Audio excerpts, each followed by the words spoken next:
California Governor Gavin Newsom has ignited a vigorous discussion about the future of the Democratic Party, characterizing its current brand as toxic.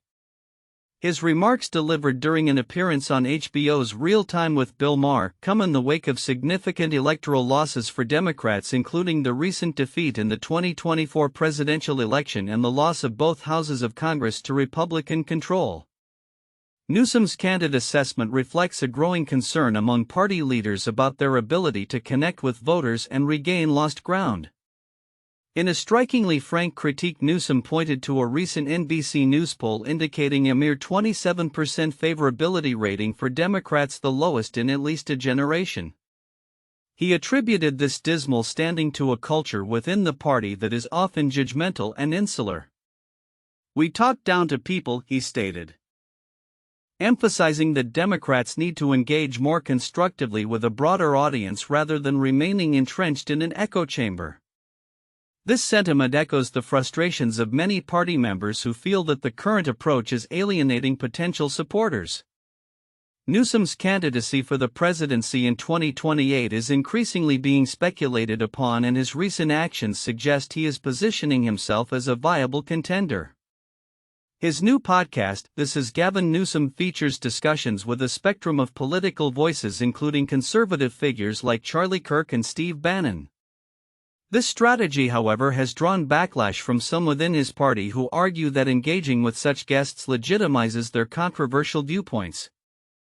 Reflecting on the party's existential crisis, Newsom remarked during his conversation with Maher, "This is an existential moment. And our unity against Trump is not increasing our trust, it's not helping the Democratic brand." This urgency is mirrored by other Democrats such as Senator John Fetterman, who warned that without significant changes the party risks becoming a permanent minority. Newsom's self-reflection aligns with calls for a fundamental rebranding of the Democratic Party. In the wake of the 2024 elections, some party members, including New York Representative Tom Suozzi, have voiced concerns that the Democratic message has become muddled. Suozzi noted that while Republicans maintain a clear platform centered around Make America Great Again, Democrats struggle to articulate their core values beyond issues like choice and LGBT rights. The challenges facing the Democratic Party are further compounded by internal divisions over how to respond to the Trump administration and Republican strategies.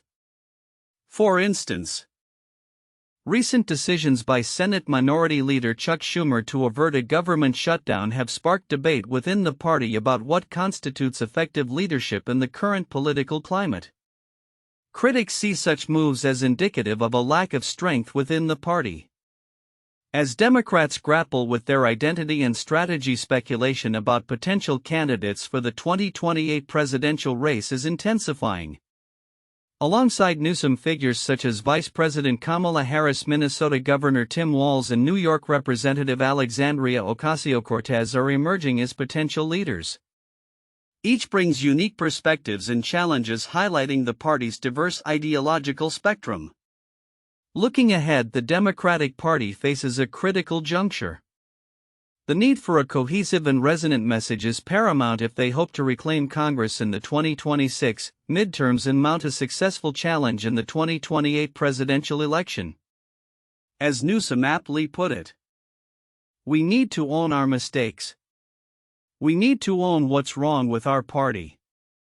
The path forward will require not only introspection but also a willingness to engage with a wider electorate, a task that will determine the party's relevance in the coming years. In recent political discourse, the Republican Party has found itself at a crossroads defined by a commitment to falsehoods and an increasing detachment from objective reality. Critics including Stephen P. Hills argue that this trend is not just problematic but fundamental to the party's identity today. As Hills poignantly states, anyone who does not actively reject the lies that underpin contemporary republicanism becomes an enabler of these falsehoods. This has significant implications for the political landscape, particularly as the party gears up for pivotal elections. Hills, who identifies as a centrist, emphasizes a troubling phenomenon. A growing number of individuals who once considered themselves moderates now find common ground with Trump supporters despite acknowledging the former president's numerous flaws. This ideological shift raises questions about what it truly means to be a centrist in today's polarized environment.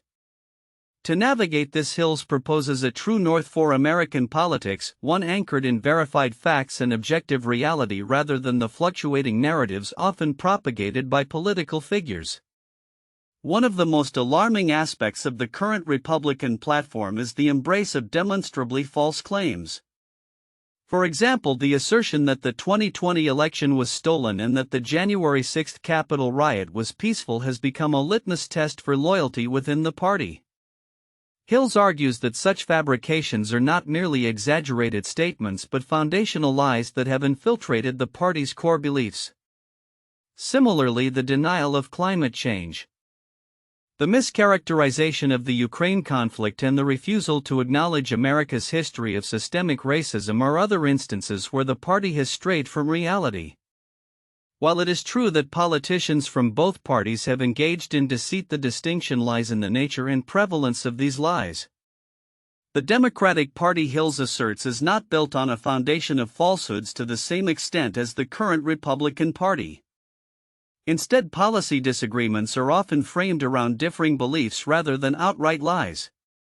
As a result, the erosion of truth in Republican rhetoric poses a fundamental threat to the health of democracy itself, leading to a scenario where common ground becomes increasingly elusive. Looking ahead, the stakes are high as the 2024 elections approach. The challenge for Republicans will not only be to navigate their internal conflicts but also to contend with the broader consequences of their detachment from truth. As the political landscape evolves, it remains to be seen whether the party will confront these issues or continue down a path of enabling untruths. The upcoming elections may serve as a litmus test revealing whether a commitment to factual discourse can regain its place in American politics or if the cycle of denial will perpetuate, further fracturing the party and the nation. In a political landscape that is rapidly evolving, Iowa State Senator Zach Wahls has become a focal point of attention as he contemplates a run for the U.S. Senate in 2026.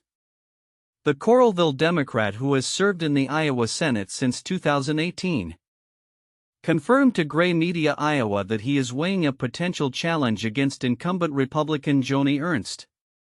This announcement comes amid a growing controversy surrounding U.S. Secretary of Defense Pete Hegseth, whom Wahls has urged to resign due to his involvement in a leaked group message discussing sensitive military operations.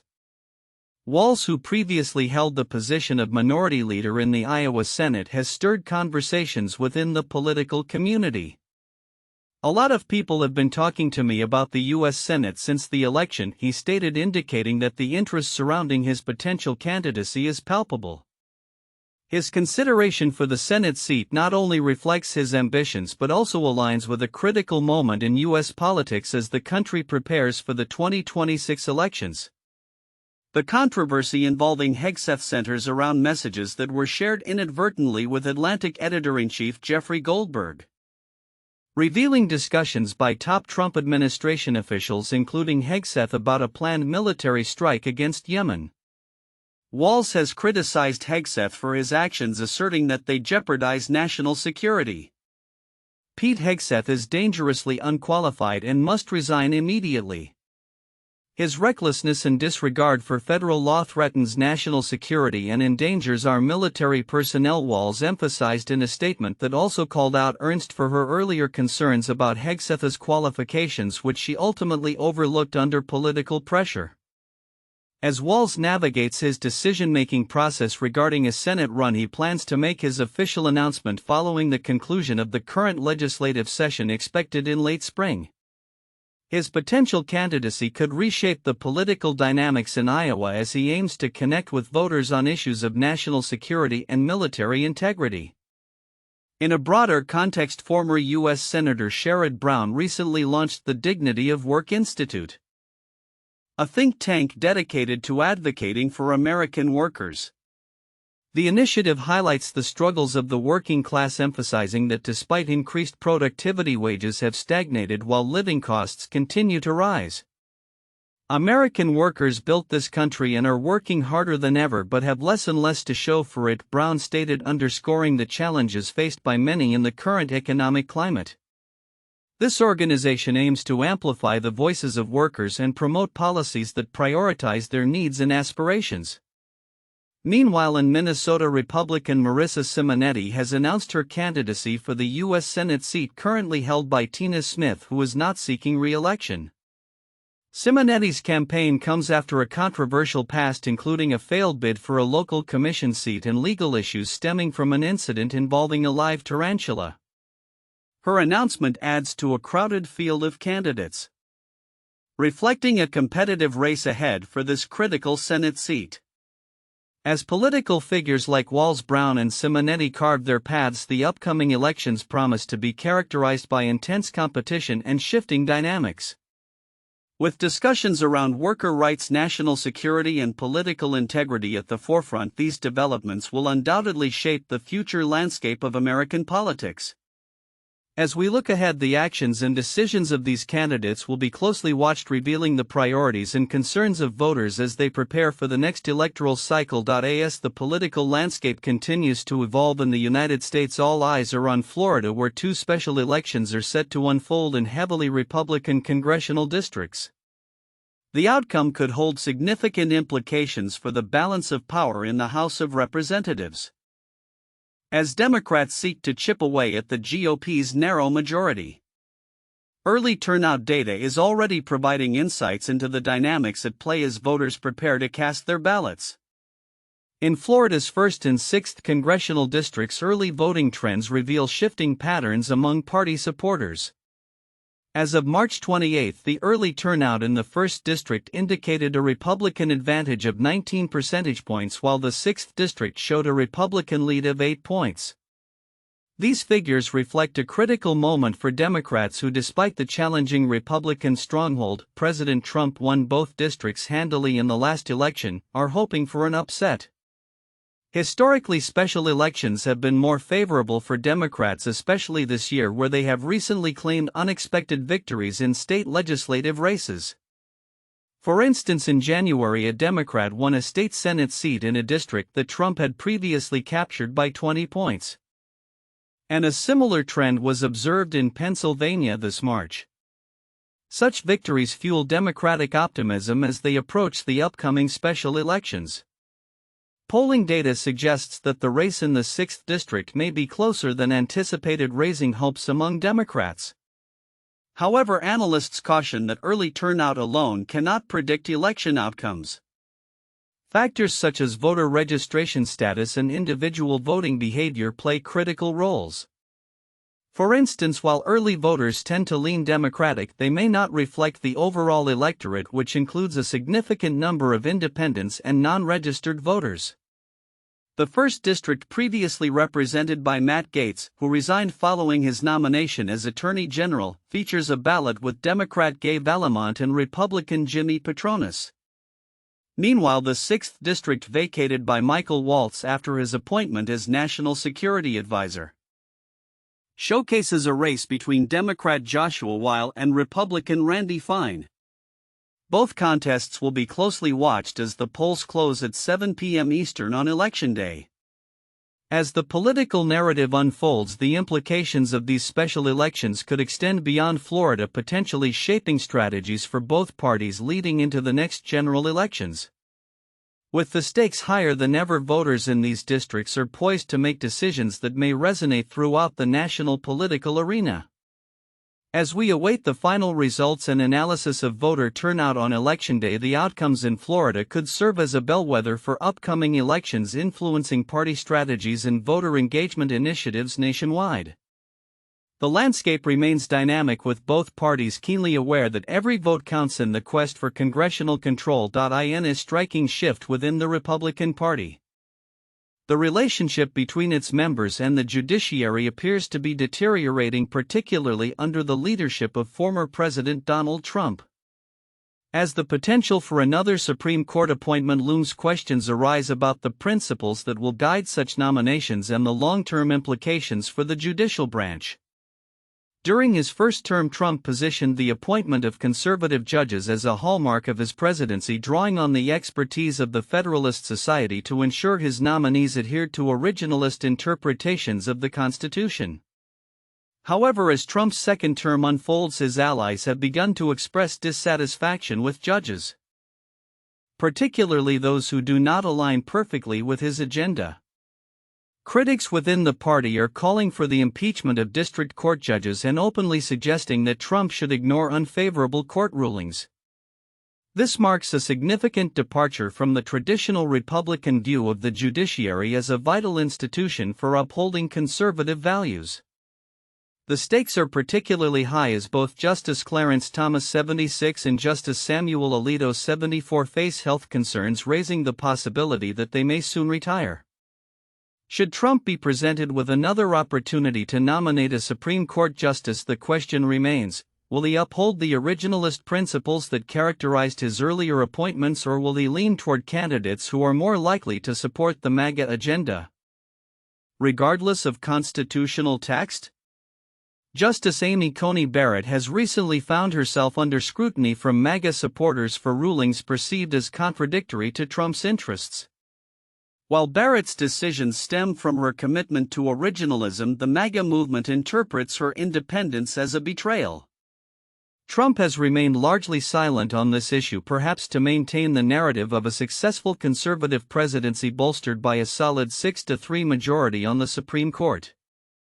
However, a shift in judicial appointments could undermine this achievement, potentially leading to justices who prioritize loyalty to Trump over adherence to the Constitution. Reports indicate that Trump's current judicial selection process is diverging from the previous model orchestrated by Leonard Leo of the Federalist Society. Instead of relying solely on this established network, the Trump administration is now considering a broader array of advisors to identify judges who can be labeled as battle-tested in alignment with Trump's priorities. This raises concerns that the next generation of judicial nominees may not meet the rigorous standards set by Barrett, Brett Kavanaugh, and Neil Gorsuch. The implications of this shift extend beyond mere appointments. As Republicans increasingly challenge judicial authority, they risk undermining public trust in the legal system. The Supreme Court has already faced declining approval ratings exacerbated by accusations of partisanship from both sides of the political spectrum. Trump's attacks on judges who obstruct his agenda threaten to fuel a broader anti-judiciary sentiment, which could pave the way for increased disregard for judicial authority among politicians. The current climate reflects a troubling trend in which the GOP, once staunch defenders of the judicial system, is now prioritizing the enforcement of a political agenda over the rule of law. As this dynamic evolves, it raises significant concerns for the future of the Supreme Court and its role in American governance. If the trend continues, the next Supreme Court appointee may not only reflect a departure from originalist values but also signify a critical moment in the ongoing struggle for the integrity of the judiciary itself. As we look ahead, the implications of these developments could reshape not just the Supreme Court but the very fabric of the American legal system. The potential for a judiciary more aligned with populist political aims than constitutional fidelity remains a pressing concern for conservatives and advocates of judicial independence alike. In the coming months, as the nation watches closely, the decisions made will undoubtedly have lasting consequences for the future of American democracy.